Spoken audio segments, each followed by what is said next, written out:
My God, these air raids will not intimidate the people of the South, a people whose clear message and ultimate goal in this arena is either to restore the state or to die. We truly have no other choice but these two options.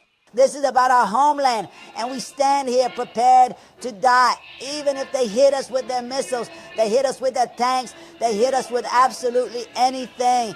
We demand to reclaim our southern state, which has been stolen and plundered. At the same time, today, today's Saudi strike is considered a serious indicator between the two nations, specifically between the southern state and the Kingdom of Saudi Arabia, which had been considered the primary supporter in confronting the tide. Is the Iranian tide against which the sons of the South stood with the coalition led by the Kingdom of Saudi Arabia with their blood, their martyrs, and all their young people. But today, this strike is considered a direct threat to this nation. So the powerful airstrikes carried out today on Hadramout will not terrify us, and they will never succeed in terrifying this brave people. This people has already made immense sacrifices, offering countless martyrs, and these martyrs are for the liberation of the South. The South's secession indeed is a vital support for the security of the entire Arabian Peninsula. Southern Yemen is slipping deeper into confrontation. Defying Saudi Arabia's call to pull back, southern Yemeni separatists are digging in, vowing to hold territory seized earlier this month in the eastern provinces of Hadramout and Mahra. At the center of the standoff is the Southern Transitional Council, or STC, Yemen's most powerful separatist force, now openly rejecting Riyadh's appeal to de-escalate. Saudi Arabia says it still hopes the group will withdraw. The STC says that will not happen. In a blunt statement, the separatists declared they will continue what they call security operations, claiming their advance is aimed at cutting supply lines to Iran-aligned Houthi militants who control Yemen's north. But the battlefield tells a more dangerous story. In Hadramout, clashes erupted after armed groups ambushed STC forces in the eastern district of Gail bin Yamin. 2 fighters from the STC's elite Hadrami forces were killed. The group says it regained control. Then came the airstrikes. According to Reuters' STC sources, Saudi warplanes struck separatist positions early Friday, marking a sharp escalation between former allies. Riyadh has not confirmed the strikes, but the message from the STC was unmistakable. The group called the attacks surprising, warning they would not deter southern Yemen's push to reclaim what it calls its full rights, including self-rule.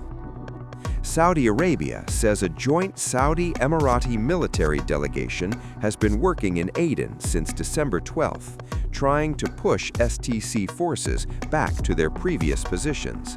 Those efforts, Riyadh insists, are still ongoing.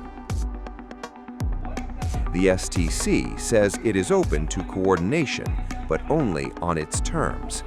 Any deal, it says, must guarantee the security, unity, and integrity of the South and reflect the will of southern Yemen's people. We are here today in Ali Shah Square. For the 19th consecutive day, we came in support of the Southern Transitional Council's decisions, represented by its leader, Aden al-Zubaydi, to declare Southern Arabia protect Arabism, fight terrorism with sovereignty towards a free, proud, fully independent South. We are here today in Ali Shah Square. For the 19th consecutive day, we came to support the Southern Transitional Council's decisions, led by Aden al-Zubaydi, to declare the state of South Arabia protecting Arab identity and fighting terror towards a free, proud, independent, fully sovereign South. I mean, millions from the coastal areas, no one talks about us, no one stands up for us, and there's international neglect for these lands. But I will cling to this cause until we die in this place, until justice comes from the Lord of all worlds. Indeed, we are the rightful owners of this land, and we hold the true legitimacy. We have liberated our land and expanded our reach, and now all the territory is firmly in our hands. We are the sole decision makers. We neither request permission from anyone, nor do we acquire legitimacy from any source. Our legitimacy stems from our leadership and our army in the declaration of the state of South Arabia.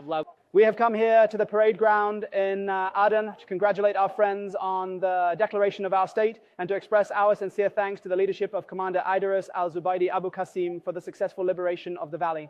And God willing, we firmly declare that the South is indeed coming, and now the valley is completely secure and safe. We extend our deepest gratitude to all security forces, each and every one in their own capacity and by their name.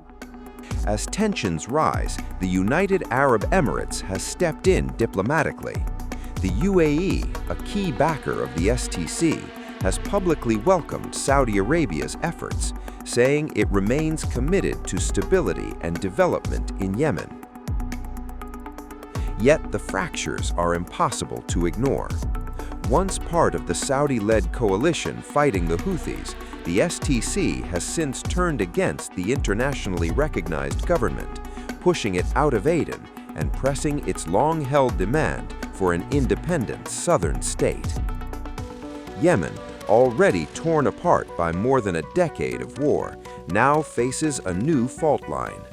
With separatists defiant, Saudi Arabia under pressure, and airstrikes back in play, the question is no longer just about fighting the Houthis, it's about whether Yemen itself can remain whole.